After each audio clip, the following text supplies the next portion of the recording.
the pond, and big trouble. The incident I want to tell you about this time happened when I was 8 years old. Our church held a barbecue in one of the local parks. In that park was a duck pond. However, all us kids were strictly forbidden to go near it without adult supervision, for obvious safety reasons. After eating our meal, one of the Sunday school teachers took us kids to the park's playground while Aunt Gidge and the other adults held a small service, with a few songs and a sermon from our pastor. When the service ended, it was time for us all to leave, so Aunt Gidge went to pick me up from the playground.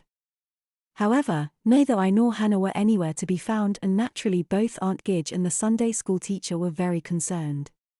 While out searching, the Sunday school teacher finally found us. We were with Hannah's dad, who had his daughter by one hand and me by the other. He had found us both near the forbidden pond, and boy, was he mad. The two adults knelt down so they were at eye level with us two children, and roundly scolded us for disobeying the rules.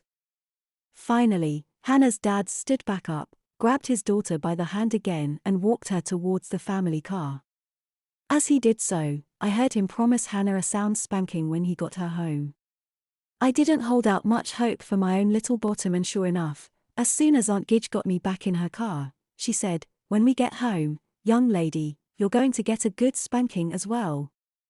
When we arrived back at her house, Aunt Gidge told me, "Go to your room and change into your pajamas, then sit on your bed and wait for me. I'll be up to deal with you directly." I did as I was told and sat nervously on my doomed bottom for about 15 minutes before I heard her footsteps on the stairs. Aunt Gidge sat down on my bed and had me stand in front of her, while she once more lectured me about why what I had done was very naughty and disobedient. Then she pulled down my pajama pants, followed in short order by my panties. I was put firmly across her knee. She raised her hand and began to spank my bare bottom. Because it was a serious matter of both safety and disobedience, I got a severe bottom warming, 3 times my age, 24 smacks in all. I cried like a much younger girl as I received my punishment. You may remember from my previous stories that I often wet the bed until I was about 10 years old. Once she had finished the spanking, Aunt Gidge told me to fetch a diaper so she could get me ready for an early bedtime. I was still crying, albeit now a little more softly, as I had a diaper put on my very sore little bottom. Aunt Gidge then gave me another little lecture about obeying, then hugged me, told me she still loved me, and tucked me up in bed.